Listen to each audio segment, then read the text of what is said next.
எஸ்யூசிஐ communist கட்சியினுடைய பொலிட் bureau உறுப்பினரும் முன்னாள் கேரள மாநில செயலாளரும் ஜனநாயக பிரதோக சமிதியினுடைய பொதுச் செயலாளருமாக இருந்த மறைந்துவிட்ட தோழர் வேணுகோபால் அவர்களுக்கு முதலில் என்னுடைய செவ்வணக்கத்தை தெரிவித்துக் கொள்கிறேன். ஒரு 5 வருடங்களுக்கு முன்னால் இதே போல தேர்தல் நடந்திருக்கக்கூடிய நேரத்திலே தோழர் அவர்களை கோழிக்கோடிலே மாஹிக்கு செல்லக்கூடிய வழியிலே சந்தித்திருக்கிறோம். அதை போலவே பல சந்தர்ப்பங்களிலே கேரளத்துக்கு வரும்போதெல்லாம் அவருடைய தோழமை உணர்வும் என்னை மட்டுமல்ல, பொதுவாகவே கேரளத்திலிருந்து தோழர்கள் வரும்போது தோழர் வேணுகோபால், தோழர் CK லுகோஸ், தோழர் பத்மகுமார், தற்போது தோழர் ஜெய்சன், தோழர் ஜலாலுதீன் போன்றவர்களெல்லாம் வரும்போதெல்லாம் இந்த பணிகளெல்லாம் தமிழ்நாட்டு தோழர்களை அவ்வப்போது ஈர்த்து கொண்டிருக்கின்றன. அந்த அடிப்படையிலே 2-3 விஷயத்தை சுருக்கமாக சொல்லிடுறேன். ஒன்று, இங்கே பேசும்போது பலர் பேசுனாங்க, எனக்கு புரிஞ்ச அரைகுறை மலையாளத்தில் புரிஞ்சதில்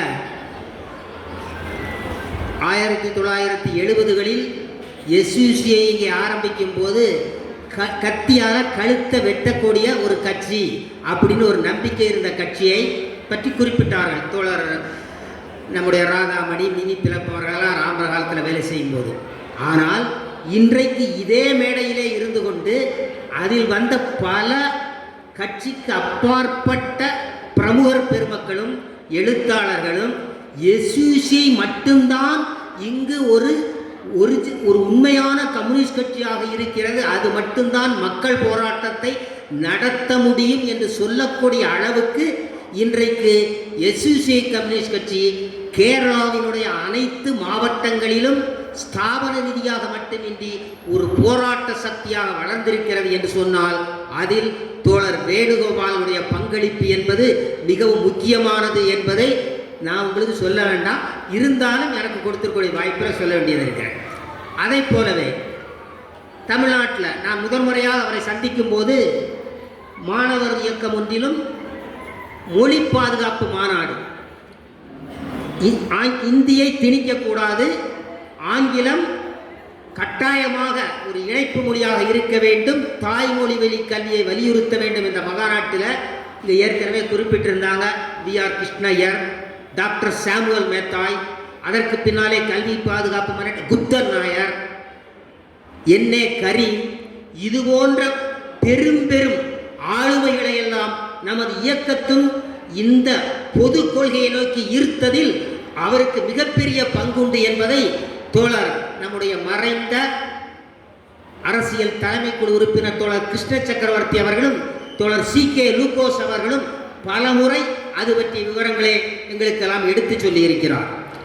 அதை போலவே இங்கே பேசிக்கொண்ட பெரியவர் ஒருத்தர் சொன்னார், அது எனக்கு புரிந்த அந்த அடிப்படையில் ஒரு நட்சத்திரங்கள் மட்டும் பிரகாசிப்பதில்லை, மனிதர்களும் பிரகாசிக்கிறார்கள் என்று.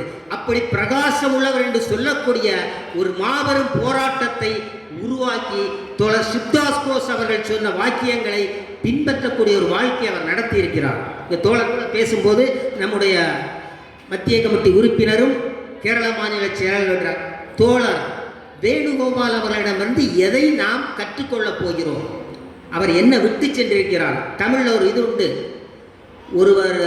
ஒருவரை எப்படி மதிப்பீடு செய்வது, தக்கார் தகவிலர் என்பது அவரது எச்சத்தால் காணப்படும்.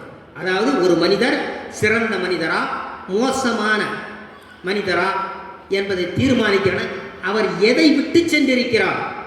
அவர் இந்த செத்த பிறகு அவர் என்னத்தை விட்டு சென்றிருக்காரு, சொத்தை விட்டுருக்கிறாரா, பொண்டாட்டியை விட்டுருக்கிறாரா, எதை விட்டுருக்கிறாருங்கிறதையெல்லாம் பார்க்கறதுக்கு சொல்கிறாங்க. அப்படி பார்க்கும்போது அவர் விட்டு சென்றது என்ன, தோழர் உரையிலே குறிப்பிட்டார்.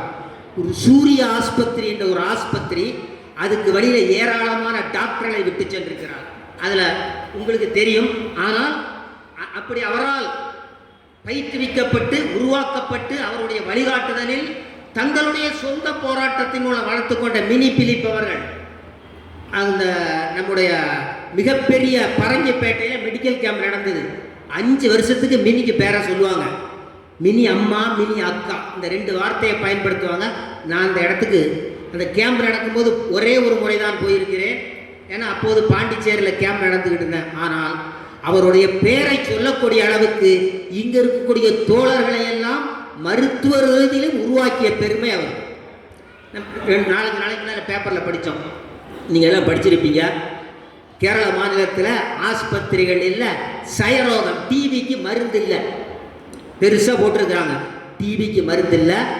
பொதுவாகவே ஆஸ்பத்திரியில் டாக்டர் இல்லாத காலத்தில் தோழர் ஜெய்சன் ஜோசப் அவர்கள் குறிப்பிட்டது போல பாவப்படக்கூடிய கடலில் நீந்தி தங்கள் உயிரை பணைய வைத்து ஈடுபடுகின்ற அந்த மீனவ தோழர்களுக்காக, கட்டிட தொழிலாளர்களுக்காக இலவசமாகவும் குறைந்த இதிலையும் சிகிச்சை செய்வதற்கு இந்த சமூகத்தில் ஒரு நிவாரணத்தை, அதுவும் இந்த உலகமய காலகட்டத்தில் ட்ரீட்மெண்ட்டே இல்லாத காலத்தில் செய்திருக்கிறார்கள் என்று சொன்னால் அதெல்லாம் அவருடைய பணிகளுக்கு நமக்கு முன்னாலே இருக்கக்கூடிய எடுத்துக்காட்டுகள்.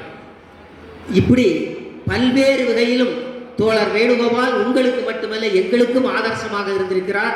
இப்போ கூட அவர் சொன்னது போல நம்ம என்ன செய்ய வேண்டியது இருக்குன்னு சொன்னால், இன்றைக்கி தேர்தல் காலகட்டம். இந்த தேர்தல் நேரத்தில் உங்களுக்கு தெரியும், முதலாளித்துவ சமூக அமைப்பு கேரளாவில் மட்டும் 10 பேர் செத்துருக்கிறாங்க. வெயில் தாங்க முடியாமல் ஓட்டு போட போகும்போது செத்துருக்கிறாங்க. மனுஷன் சாதாரண பற்றி கூட கவலைப்படாமல் இந்த நாட்டில் ஜனநாயகம் இருப்பதை வெளிச்சத்தை போட்டு அப்படி படம் பிடிச்சு காண்பிக்க வேண்டிய தேர்தல் காலத்தில் தேர்தலை எப்போ வளைக்கிறதுன்னு கூட தெரியாம இந்த மனிதர்களை இந்த சூட்டில் சுட்டரித்து கொண்டிருக்கக்கூடிய இந்த சமூக அமைப்பில் மாற்ற வேண்டும் என்று சொன்னால் அதற்கு மார்க்சியமும் தோழர் வேணுகோபால், தோழர் லூக்கோஸ், தோழர் பத்மகுமார் போன்ற இங்கு அர்ப்பணிப்பு மிக்க தோழர்களுடைய பங்களிப்பு தேவைப்படுகிறது. அதனால தான் இந்த சமூகத்தில் இன்னொன்று இடுக்கியில் தேர்தல் நேரத்தில் ஒரு 92 வயது பெண்மணி வாக்கு போடுறதுக்காக கலெக்டர்லாம் போய் எல்லாரும் எனக்கு 100% வாக்குப்பதிவு நடத்தி இந்த ஜனநாயகத்தை நிரூபிக்கணும், அதுக்காக போய் சேர்ந்திருக்கிறாங்க. ஒரு வாக்குச்சீட்டை வாங்குவதற்கு 92 வயதிலே இருக்கக்கூடிய தன்னந்தனியாக இருக்கக்கூடிய ஒரு பெண்மணியை பார்க்கது செல்கின்ற அரசாங்கம் தினசரி பட்டினியில் செத்து கொண்டிருக்கக்கூடிய கோடிக்கணக்கான மக்களை பற்றி கவலைப்படவில்லை. அவர்கள் வெயிலில் சாவதை பற்றி கவலைப்படவில்லை. அந்த சமூகத்தில் வேலை இல்லாதை பற்றி கவலைப்படவில்லை. குற்றங்களுக்கு பலியாகி செத்து போவதை பற்றி கவலைப்படவில்லை.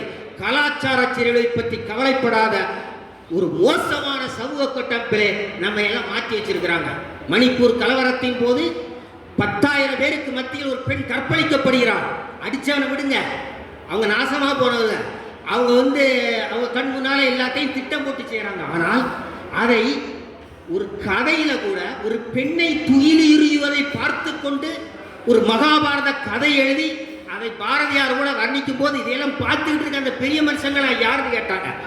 அப்படிப்பட்ட ஒரு சூழல்ல இன்னைக்கு மணிப்பூர்ல 10,000 பேர் ஒரு பெண்ணை கற்பழிப்பதை சகித்து கொண்டு 10,000 நினைச்சிருந்தாலும் அங்க அந்த கலாச்சாரத்தை ரசிக்க முடியும்.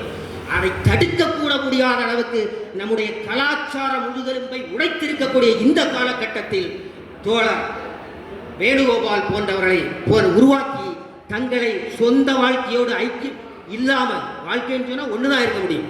இந்த அத்வைத தத்துவத்தில் 2 அல்ல 1, அது கற்பனை தாரக்கூடிய தத்துவம். ஆனால் வாழ்க்கை வேறு, தத்துவம் வேறல்ல, ஒரே ஒரு வாழ்க்கை தான் இருக்க முடியும். அப்படிப்பட்ட வாழ்க்கையை வாழ்ந்து தோழர் சித்தாஸ் கோஸ் அவர்கள் கூடியது போல புரட்சிக்காக வாழ்வது இந்த சமூகத்தில் பெருமைமிக்க வாழ்வு உண்டு என்று சொன்னால் இந்த சமூகத்தின் பிரச்சனைக்காக போராடுவது, அந்த போராட்டத்தில் உயிரை விடுவது என்று அப்படிப்பட்ட ஒரு மாபெரும் போராட்டத்தை நடத்தி உங்களுக்கு மட்டுமல்ல எங்களுக்கும் ஈர்ப்பாக இருக்கக்கூடிய தோழர் வேணுகோபால் அவர்களுக்கு மீண்டும் ஒரு முறை என்னுடைய செவ்வணக்கத்தை சொல்லி அவர் வழியிலே நம்மை நாம் மேலும் அர்ப்பணித்துக் கொள்வதற்காக போராடுவாகமாக என்ற வேண்டுகோளுடன் நிறைவு செய்கிறேன்.